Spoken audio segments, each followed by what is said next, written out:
Donc après moi il fallait le baraquer bana wenge ba inspiré lobby susu azaki inspiré tant azota la spectacle on a oui il fallait parce qu'il fallait aussi un spectacle en octobre il fallait avoir emboîté pas na ba confrère Stade de Martyrs eza fikinte on va parler de ça on va parler de ça OK na Martyrs eza nde okozinda je dirais seulement dans aucun point OK ce qui azalaki inga ozala pe important mais couleur oyo ba présenter ki biso eza wenge yango ferré azala répété l'essentiel bazaki na langage mais ferré azala ka non quand on loba te ton azoloba ke ferré azala kité eza tango ba nzembo lokwa mololo ebimi bazobeta ba concert ferré go lazara te tous aba réaliste tango pe ba nzembo lokwa ba papi mansampu ba kaskito ebimi ferré azala te wenge zai kobeta.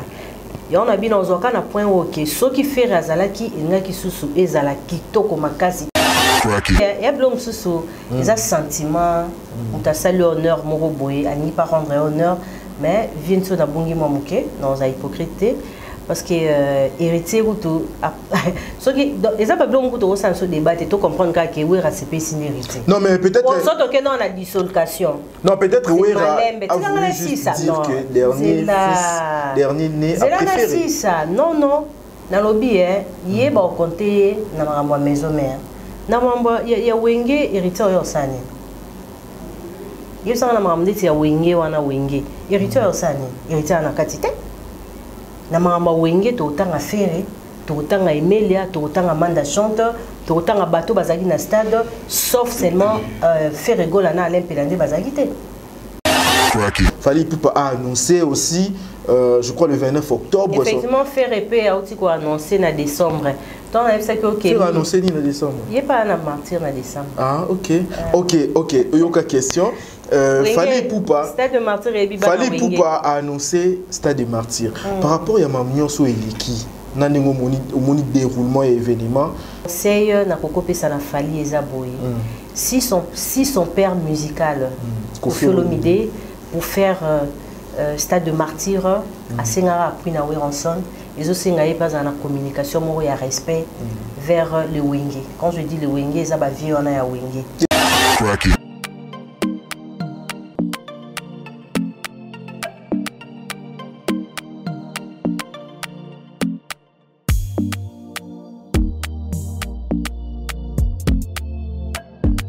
Bienvenue à vous, chers abonnés, chers téléspectateurs, fidèles internautes de Virginie Manganga Télévision et vous regardez également cette émission sur Univers Web Télévision. En tout cas, nous vous disons merci pour votre fidélité, pour la confiance que vous accordez à cette chaîne. Bienvenue une fois de plus.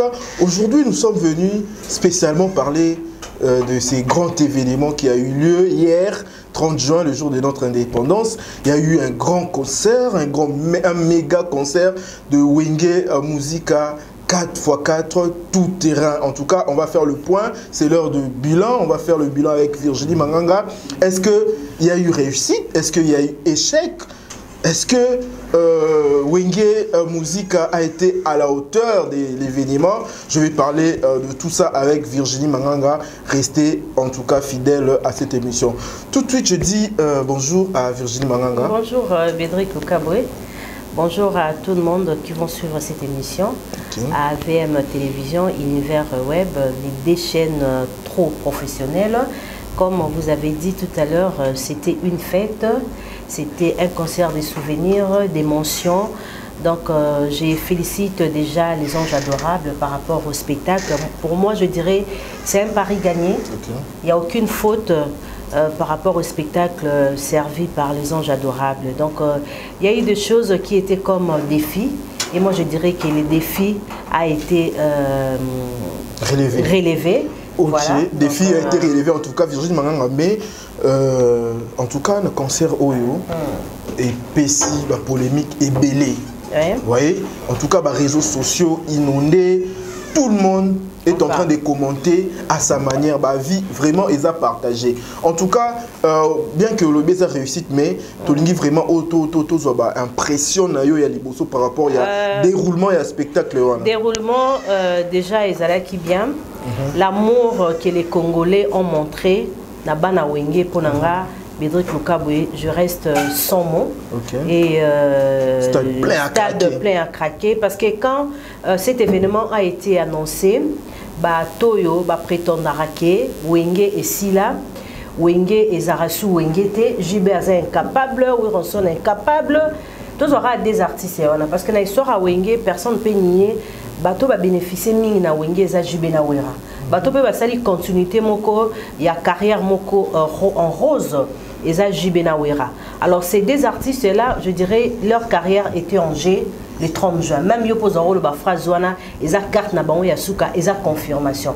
Personne peut nier les lots musique na biso ceux qui connaître faiblesse, ils a vu ba réalité il y a bande ko ba combattant. Lecture na sali pona lobby, ils a que Wenge reste Wenge.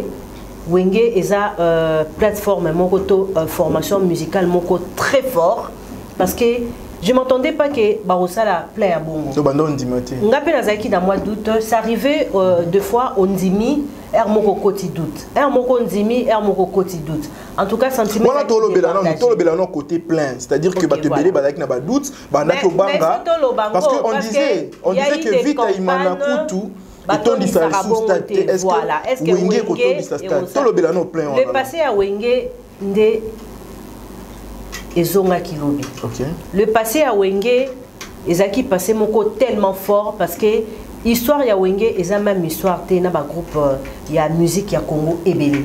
Artiste o bauti na Wenge basali makambo ndenge moko te na ba jeune leader ya lelo. Mais personne peut nier comme na tomoro boye.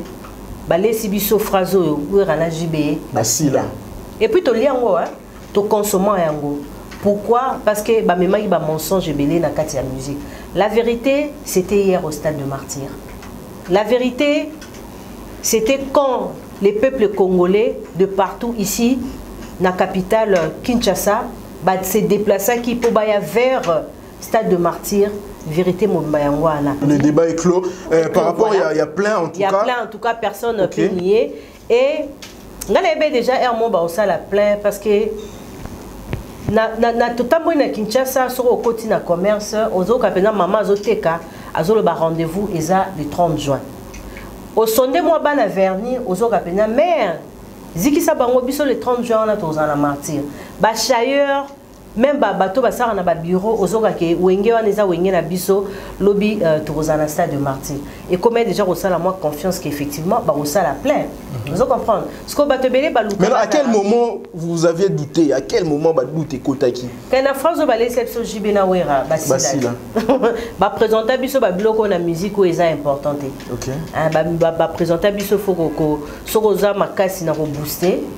Oza roi ya Google, il y a ba faux compte, il y a Kofinga. Dans musique ba même on a réseaux sociaux. Il y a des stars qui sont là-bas il y avait la réalité. Non mais la réalité c'était hier au stade de Martyr. C'était pas un concert virtuel. Mais non. Kuna ba robot, ba booster quitté. Vous comprenez? Exactement que ba favoriser yo parce que oza camarade à mutumoro boeto un individu a 50 comptes. Et ce qu'on va compte soit dans le stade de Martyr. Et puis, nous avons félicité l'organisation à laquelle est le monde de Salamaki.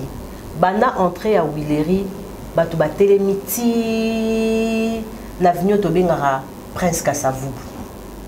Tu peux imaginer ça? Et puis pour déjà depuis 11h, 11h, équipe. Yo tolo ba 11h, on a l'équipe on a na Gambela. Ba 9h déjà na signes nanga Sarah. Celui tozonga nzela 24 pour surtout ya boulevard ville. Tozonga sur nzela Willery. Déjà ba 9h et je vous apprends il y a une forte délégation, il y a ba Brazzaville ba lala qui na stade. Parce que ngai mercredi na zaina stade on a effectivement la longue qui kuna ba 0h30. Yebisanga. C'est quoi toloba qui gagne, c'est le Wenge qui gagne. Quand pas no ba inbaya na ngokeo boy défi ezaki mingi ezaki côté plein. Toi que non côté technique.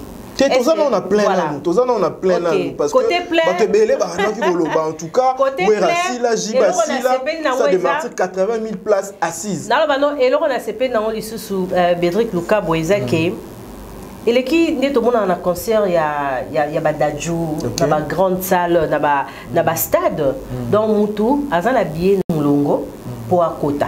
Ils étaient bafongoli porte des ordres. Mais Mouta et là on m'a boucanité. Cassure ils étaient yo so moni film moi les téléphones ne bungi. mutaleli plante nae pour ba fie belé bazalo ba perruque et royiba makuna. Vol et salamité, cassure et salamité, c'est un pari gagné. Et donc, à Liboso, les acquis comme défi, est-ce que Bango Bakosa la plaît? Ou ba fanatique à Wenge Bakola? Ou Wenge et ça, il y a génération OT, génération où il y a génération ba warrior, na ba Gaulois, na bona lo ba Kepo lo ba o non Virginie à Zora part. Donc, qu'est-ce qu'on a en réalité? Génération Siko, Ezaka, génération ba Gaulois, génération ba warrior, génération et ba spiritas.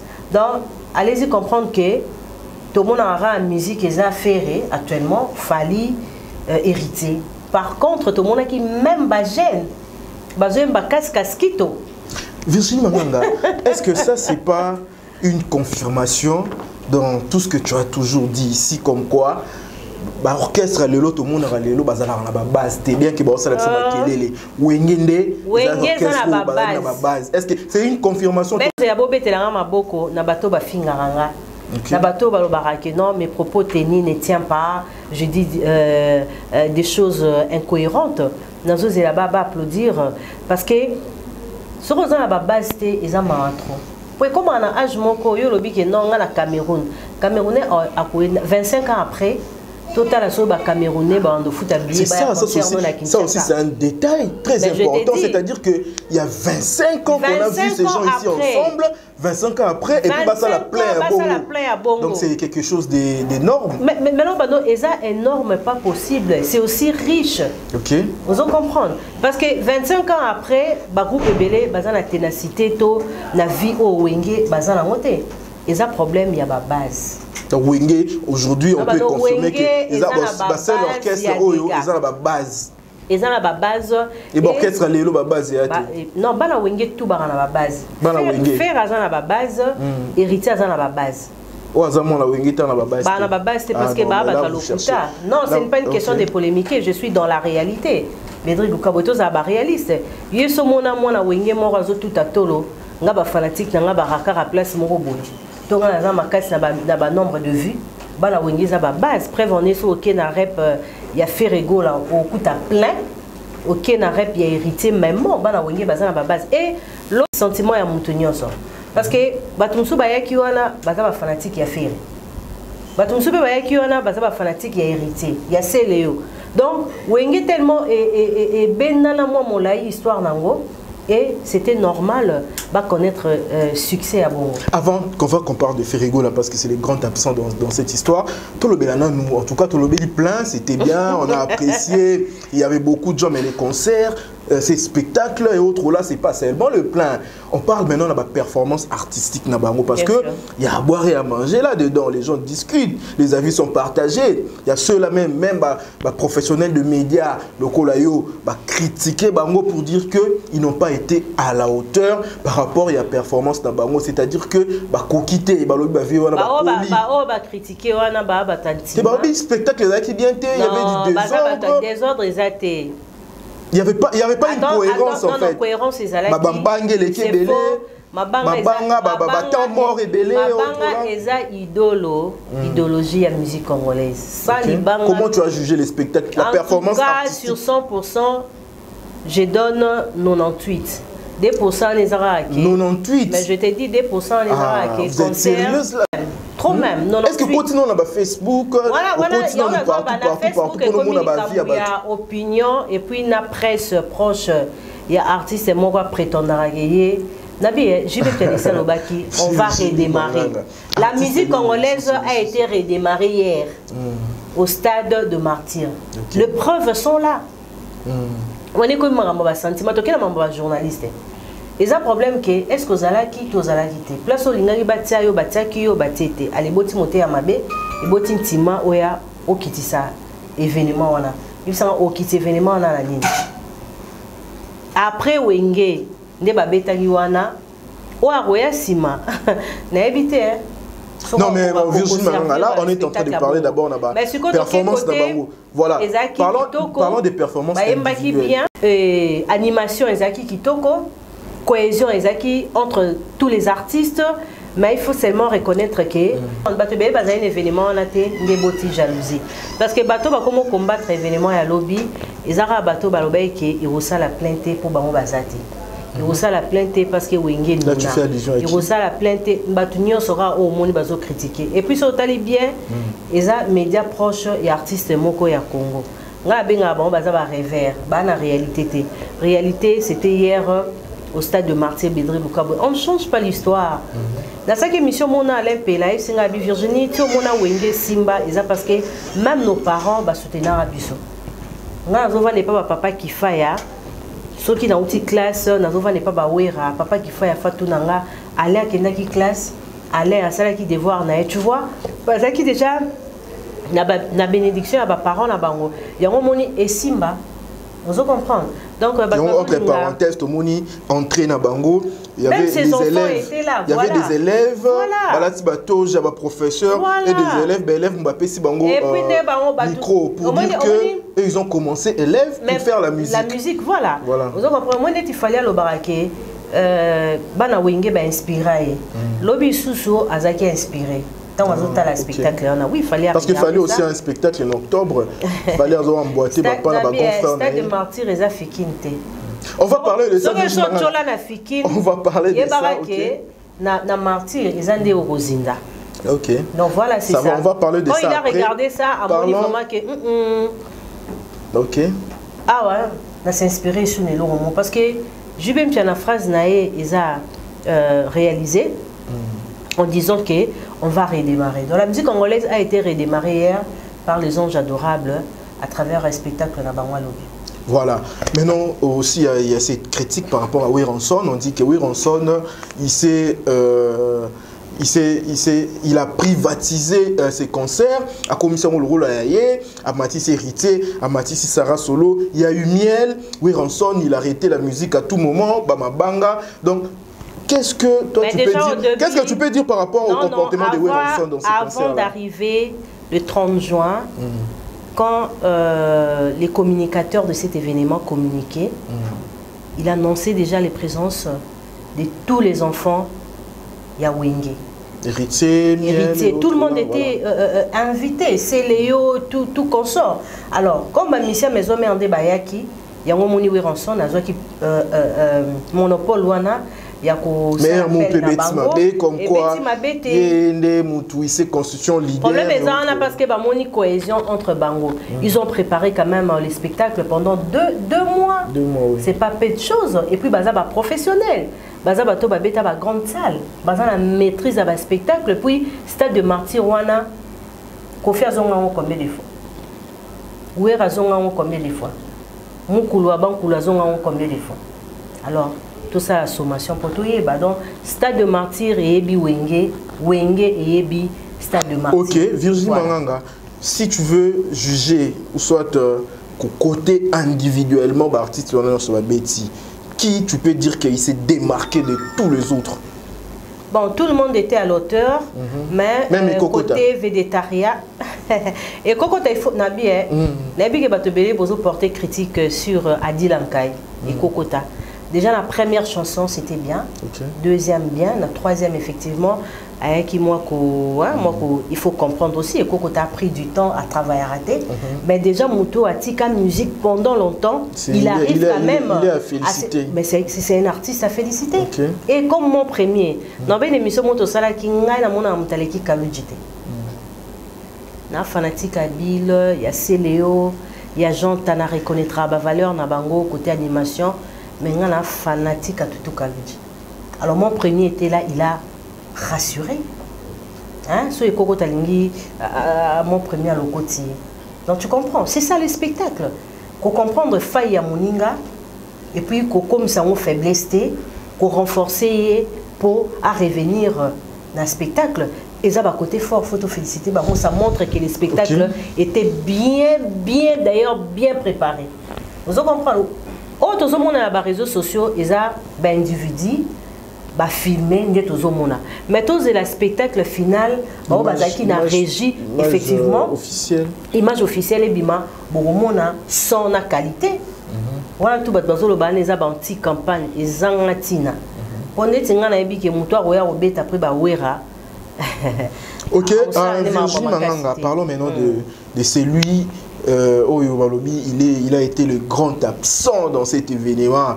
C'est-à-dire que Ferrego là, Alinga Kiazalawana, parce que le producteur a déjà Vokanaya signé qui déjà. Mais pourquoi vous niez Alain Pela? Non, parlons d'abord de Ferrego là, ok? Parlons d'abord de Ferrego là, parce que Ferrego là devait être là. Et le public, toi qui n'a pas réclamé Ferrego là, Yembi, Wapi Ferrego là et autres là, parlons de Ferrego là. Est-ce que absence il y a Ferrego là et c'est ressentir et c'est sentir vraiment na événement est-ce que par rapport à notre lobby performance, oui, ils ont pris de l'âge, ça fait 25 ans nous bazala ensemble été, mais na qualité artistique à Ferrego là, na voix na autre. Est-ce que absence na vraiment et c'est sentir? Je dirais seulement dans aucun point où ce qui a zalaki, il y a un paix important, mais couleur oyo ba présenter qui biso, ils a wingé en gros ferré azala répété. L'essentiel bazaki na langage. Mais ferré azala quand non quand on lo ba te ton azolo ba ke ferré azala quitté eza tango ba nzembo kwa mololo ebimi bazobeta ba concert ferré go lazarate. Tous à réaliste tant on peut banzer mboloka ba papi mansampu ba kaskito ebimi faire azalati wenge zai kobeta ya on a bien ozoka na point OK so qui faire azalaki enga ki susu ezala kitoko makasi très non na point genre que parce que faire aller combler ba lacune ebele to constater wala lacune ezalaki OK lacune ezalaki lacune ezate ba bien très bien dans le barrage que a joué à faire il y a aussi encore en plus Manda chante était là, Emilia était Emilia. Absence à faire tout à l'heure, réclamer Ferré. Oui, le stade, oui, parce que Adam Moutoyo, parce que présence à faire, ils avaient déjà combattu entre Bangomoko, Bakolo et Wingé. Entre Bangomoko, il y avait Blaise Moula, il faut le dire clairement. Qui départagé et tout. Mais ce que mission Moto Salena Alain Pela, n'a pas été Mambalobi Abi. Marmo wenge on ebeta marana ba version belé comme marambu ya baton o ekuti mutu donc so ekuti ngana fere to lo banate na boya fere so to ekuti ngana wera to lo banate na obeta na ndenge moko boye mais personne peut nier présence à ferré ezalaki important par rapport ya voix à ferré par rapport il y a ferro la popularité parce que ferré aussi c'est un parce que ferré après Wenge 4x4 dissolution, après Wenge musique à maison mère, Ferré à Matissa, performance musicale à niveau moko à l'extrême. Tu comprends? Ferré ne plus Ferré à vite à Imana. Alors présence naé na katia stade énormément spectacle on a connotation parce qu'on dit que c'est Ferré en tout cas qui incarne yemutu atikala na flambeau ya Wenge, c'est lui qui défend valablement cette maison, cette lignée ya Wenge musique. Oui, baba Kotakae après JB Wera, après Wera JB côté succès, ils ont fait rigola. Ok, maintenant parlons de ça. Parlons de ça, parce qu'il y a eu une polémique, si tu n'es pas informé, moi je t'informe, sur Internet, par rapport à la présence et hérité Watanabe dans le concert Wana, et dans le représenté dernier né, il y a Wenge, et créé polémique. Bon. Pendant qu'on appelait Ferrego le dernier fils, Wenge représenté dernier né, il y a Wenge. Musica. Wenge a baba qui concert. Là vient sonner histoire non bien il y a blom sous les sentiments on t'a salué honneur moroboy ani pas rendre honneur mais vient sonner bongi mamuke dans la hypocrite parce que héritier ou tout ce qui les a pas blom tout au sens de débat et tout comprendre que Wera c'est pas héritier. Non mais peut-être on sort que dans la dissolution. Non peut-être Wera a voulu juste dire que dernier fils dernier né a préféré. Non dans lobby il est bon compter na marambo maison mère na marambo ya Wenge héritier yo sani il sang na marambo ya Wenge wana Wenge héritier yo sani héritier na katite na marambo Wenge to tanga Ferré to tanga Emilia to tanga Manda chante to tanga bateau bazaki na stade sauf seulement Ferré gola na Alain Pelande bazaki te on a sentiment ya wera to respecter ngo na oningaka na préciser le moko wera a préciser peut-être Wenge ni mais je te dis quand il a dit Wenge zebele l'aime ça lobeli Wenge maison mère mais Wenge à 4x4 bon chic bon genre héritier Yosani. Pour après dissolution, mais héritier dans un clan Wenge. Pardon, héritier Sali, où a Sali maison mère. La création où il y a maison mère héritier Zalité. Mais héritier bah il y a la cima. Mais il est dans clan Wenge. Voilà. Wenge c'est un clan héritier c'est le là dedans. Mais c'est quand on zolo baké. Dernier né. Pas moi la souka mais dernier né, c'est-à-dire que Abotami à souka héritier. Oui hein, pour pas qu'on te rappelle. Peut-être à l'obé on après va faire. Oui, voilà, là on a rejoindre eux et puis on a confirmé parce que JB où est Ferré bah tiens héritier. OK. Voilà. Ok, c'est bon. En tout cas, vous êtes en train de suivre cette émission sur Virginie Manganga Télévision et sur Univers Web Télévision. Nous vous demandons de vous abonner et surtout de ne pas oublier d'activer votre cloche des notifications pour ne pas manquer nos prochaines émissions. On est en train de citer Virginie Manganga. Parlons aussi il y a un autre événement qui arrive. Le Stade des Martyrs, un artiste congolais qui fait aussi la fierté de la musique congolaise au nom de Fally Ipupa. En tout cas, Fally Ipupa a annoncé aussi, je crois le 29 octobre. Effectivement, FRP a aussi annoncé en décembre.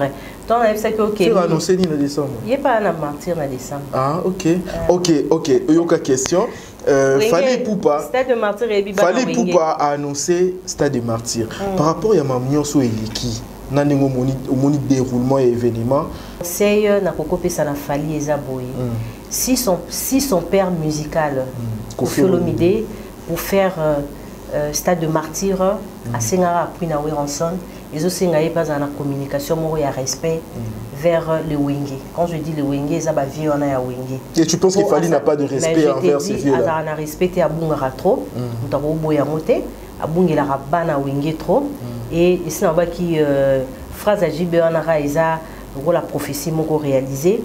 Donc ils ont démarré beaucoup de choses et ils aussi mais Toyo kapé ko démarrer même Zakari Bababa Sotuni et le Roni ne s'est redémarré. Voilà, Zakari déjà ma relation a bien été bandé événement et bandaki. Zakari a toujours la communication contre événement oyo. Mais Zakari vous aider na événement Fally Zakari aza vient na biso aza mola de la presse nga benga ke mozalisi a créer na lobano olingate a façonner sala bato bela pesa vie belé. Mais na maramba Wenge Zakari azobunga mo muke. Vous comprenez Zakari a rotia Fally face ya Wenge te. C'est déjà une erreur. Mais Baoutia Fally une erreur makasi. Biso nga gena ba concert a Fally na temps auto mona Fally comme le roi Michael. A beta na ba salle ni ya makasi. Parce que niveau autant Fally a sali arsenal de belles mélodies. As aimbi na ba chanteuse américaine wana, voilà ba Olivia. Moi j'entendais Fally face à un stade. Mais tu n'as pas concert mon gars bangana kinkole, tu peux concert numéro na la bangana moi kinkole pas concert na biso basika loboko na kenda. Donc mon normal ou pas encore normal. Tu peux concert numéro ya grand hôtel normal na kenda et pour pourquoi beta ba stade. Voilà. Mais eza makambu ya ba base te. Yemo rebe que tant on a na beta Stade de Martyr te. Et moi je dirais Fally aza grand a rattrapé moi ma blog mon pour na égoïsme pour na temps où ça va succès pe à makasi a aucun peut créer dynastie na Wenge parce que azaki na carnet d'adresse sur le plan national na international a aucun peut que ça là que ba parti ce n'est pas propulsé ndenge ba Wenge ba sala ba musicien na bango mais tellement galinga qui ye yango moni a connaître difficulté pour attendre sa stade. Mais moi je dis il fallait attendre ça. Azan baba c'était aba fanatique. Na lobby soki baningi ba warriors ba stade. Na bibi so mona ba numéro ba warrior. Ba warrior wana o warrior ya Cameroun. Yo kan sezanani. Ils ont approché Fally moi à 30 comptes na. Ah bon? Ça c'est une révélation. Mais je te dis la vérité. À 30 comptes né à jusqu'au tonalité ba ya ba sud ya ba ouest africain a obengo po finga. Ah bon? Il y a un mensonge. Les lots tombent à côté Siliwana, et puis ça va warrior en bazar. Bazar parce qu'au début c'était un problème. Quand tu fais une émission, tu dis une vérité. Barobengo, on a warrior Gabon, warrior Gabon Virginie il y a aussi Badba critiqué Fally, Balobi. Comment est-ce qu'il a entendu que hier événement na ya Wenge Zoleka? C'est le moment où Fally Ipupa a entendu pour lancer Spot Nae. Fally déjà c'est quelqu'un. Est-ce que Fally Ipupa a zokende na niveau pour combattre Wenge? Mais ça qui aurait démarré en les années. fallait pas fois s'accrocher na marabotali wenge ba lobelete. OK. Faut ba lobelete. Alors à sports dans moment où le concert réseau na aura na succès on a wenge ba lobelete heureusement ba batina ba on peut cater. Non, je te dis, essaye d'en peloter, tu n'as jamais collier, pardon, collier, ou voilà, collier, c'est ce que j'allais dire, collier spectacle, il a fallu, un événement du siècle, il y a lobby dans le stade de Martyr. On les a rencontrés, so ba lobby la wenge, ba lobby la paye, ba lobby l'autre. Wenge za wenge otika la wenge, il y a dans carrière naie ou à salara, ils a bien, mais parce qu'à côté en face, na ba grand haut, ba omelae quoi. Kailobe mona na liti. Tembe o héritier lo bara tembe sili. Oh ba fanatique te, ba campagne belé performance o boy. Boy représenter ce solo mon boy. Tembe sili lo bit. Fallait qu'il a fait Fikine incapable de remplir Fikine. C'est ça aussi, on est en train de se poser des questions. Est-ce que Fali, la plupart des fanatiques à Fali, ce sont 2002, 2005 et autres là. Et ces gens-là, ils ont peur d'aller dans stade parce que est-ce que maintenant ils vont remplir le stade? Maintenant ils vont remplir le stade. Mais est-ce qu'au niveau level, nous avons mis la raïwana, donc il est cas bana wingé. Exact. Les fanatiques ne basent 80 000 et puis mingi pour remplir stade. Mingi eza YouTube. Nabi JB au moins. Est-ce que fallait ça 80 000 personnes il y a ba warrior ba remplir stade wana te? Et bon Fikine eza combien de places? À kokate. Oso mutamela na Fikine. Kuna nda odinda. Ameli mai na Fikine, kuna ndebe na ochola plus akena esilite. Et puis wenge ba beti ba invité te. Donc, si on est stade de Martyr, mais il faut signaler que c'est la troisième fois qu'il faut pas annoncer stade de Martyr. Toutes les fois où il annonce ça à lui là, ils sont là pour nous dire. Non, il est conscient que le stade de Martyr est à été. Il ne faut pas forcer la nature. Mais Virginie, à son niveau qui tenait, net bateau qui kokota wenge doute, batikali na Sony. Toi tu ne penses pas, tu ne penses pas que aux autres tikala na Sony quand fallait pour pouvoir remplir ce stade. Na lobby pour ba wera ba sala ba star. Ba fanatique bien Philippe bazali tina ba fa. Ils ont biso tout toi wenge. Ngana fanatique bien Philippe na wenge. Ba golo bazali lobby. Si vous avez un groupe, vous avez un star bazalati. Les musiciens au monde na ba base. Les héritiers bazana ba base. Parce que si vous avez Fali Wera, Fali JB, ok. Wera un héritier. Fali un héritier dans le groupe naï. Ils appellent les musiciens naï. Tu n'as bien ça un héritier. Pour héritier, on a ba base ya des gars. Fali un Bill Clinton. Fali un bête sauvage. Ok. En tout cas, on est arrivé à la fin de cette émission. Avec Virginie Mangang, on a parlé de ces concerts, ce méga concert qu'il y a eu. On a l'estime à l'artiste, on reconnaît ses valeurs. Mais ma valeur, nous sommes dans ma valeur. Et qu'est-ce que tu peux dire par rapport à son trophée BET raté? Mais c'est normal, oui, c'est normal face à la chanteuse nigériane Noana par rapport à la réalisation. Évidemment, il fallait ça là qui au niveau des États-Unis. Oui, il fallait Zolango. Parce que il y a un vote en ligne parce que vote en ligne mutu a kokine ko tricher faux compte ce que on commis par rapport à l'événement banzembo succès c'est là où il s'agit des défauts qu'il fallait azoter voilà mon angoteo il y en a musique et YouTube musique et nombre de vues. Ah non, bête ali sola wenge makasi parce que wenge on est laissé sur bon à minerval là bedre. Pas plus bon à minerval bo sangisi pas OK. Nanda ko éviter ko un concert au cause na c'est pas maman les qui mo boye pour que un concert à wenge. Donc l'Obiezaki victoire, je me rappelle encore toute cette émission mon Alain Pela zoye mbanga na zolela. Na oka mawa pour le bio mon api ba bazana de mention bazolela. Pour wenge mutu mtakanisi le mtakanisi parents kanisi na temps moko boye kanisi na temps moko boye ben mention ezaki vraiment ébélé. Alors pour nanga félicitations là-bas na wenge vous êtes toujours fort et batu basali que musique est à la faible ils abandé on a ça ba combattant na ya Laurent Sokoko ou azo pesa ba mbongo donc redémarrage c'était hier ba concert pe na poto et saisongi ba obeta na poto voilà donc na pesa ba mbote belé. na batutu baninga AVM télévision na Bira de Prince des Amunda na Alain Sekimonyo na maître Cicéron Bakumba Bofaya so yalanda bémission na biso mingi na batutu baninga. En tout cas dans les mots souhaité Tété Teresa maman la Vanessa joyeux anniversaire. C'est OK, joyeux anniversaire à Tété Teresa, la maman de Vanessa. Donc les Gaulois n'habillent que faire à la base. Rendez-vous en décembre avec Jésus des Nuances Motoya Yambo.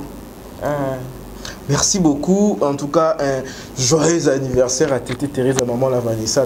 Place aux Ali, on a vraiment soutien ma casse pour l'émission. En tout cas, je vous dis, vous tous qui nous avez suivis, merci beaucoup. On se retrouve à la prochaine. Stade des Martyrs, ça va?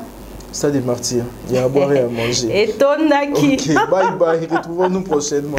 Wenge reste, Wenge dit.